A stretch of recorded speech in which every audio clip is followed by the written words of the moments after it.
So one of the things that you were talking about is that you love helping others and you love paying back to your community. Yeah. Um, next section of our questions has to do with helping younger students and young professionals by Yes. giving them advices. Now, our first question is, with the current pandemic situation, in your opinion, what is the best degree to earn at the moment?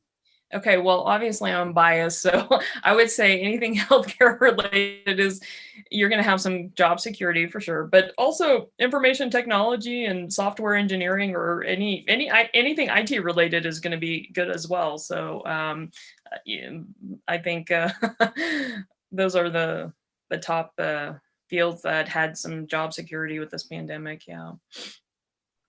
Are there preliminary medical courses like first aid or whatnot that you'd like to recommend for students from different fields to learn about, Yeah, and I why? think taking a CPR course or a basic life support course would be helpful. And honestly, I wish that they would teach that stuff or make it mandatory that you take a course like that before you graduate college, because medicine is everybody needs to know a little bit of medicine, you know. So the fact that as undergrads we don't get that basic knowledge is you know, it limits us. So I think it would be awesome if colleges made it mandatory to take a CPR course to learn the basics. If you're in a life-threatening situation, you know how to react. Yeah. As a physician in the current pandemic situation, when do you think this hassle will end? So I don't think I think we're in a new norm now. So I think the coronavirus is going to be sort of like the flu, where we have to take a booster shot every year because the virus obviously mutates, and we need to be able to, you know, prevent the infections. But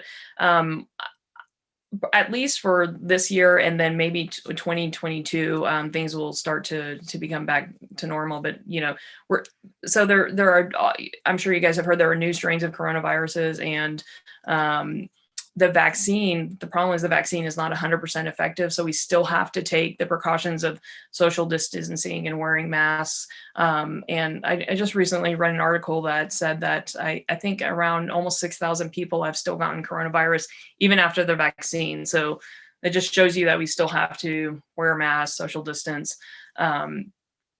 Yeah, so I think it's our new norm now. And who knows, maybe in the future everybody's going to want to wear a mask in public. And you know, I was thinking, I think they still do that. They do that normally in Asia, right? So in big public places or in public transport, people wear masks. So that might be where we're headed to.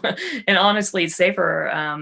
You know, science has proven that masks have prevented all types of infections this year. Like, for example, the flu went down so much, you know, because everybody was wearing a mask.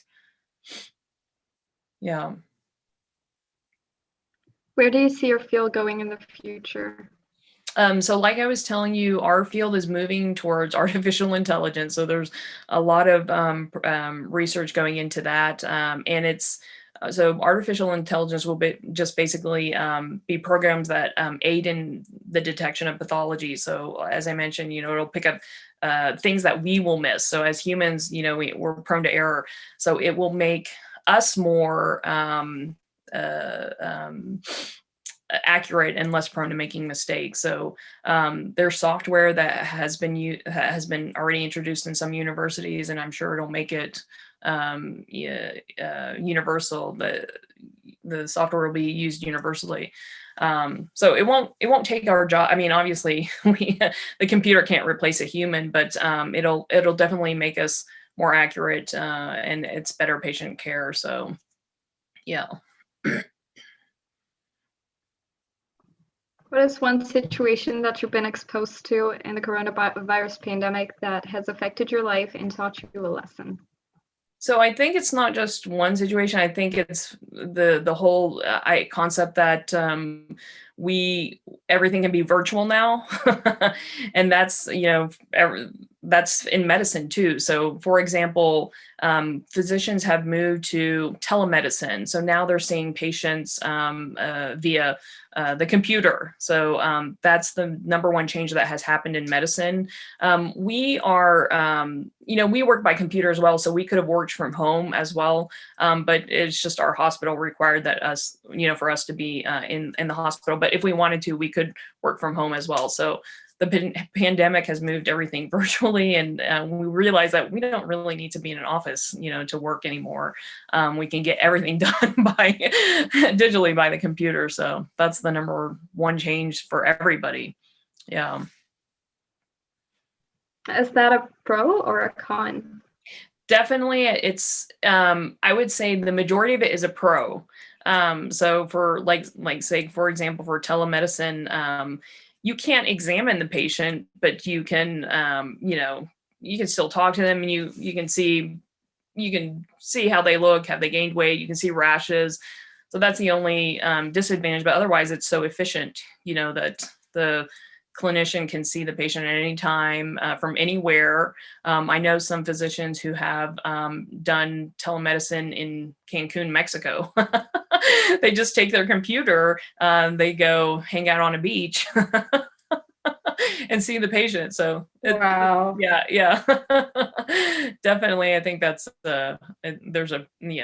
it's a pro.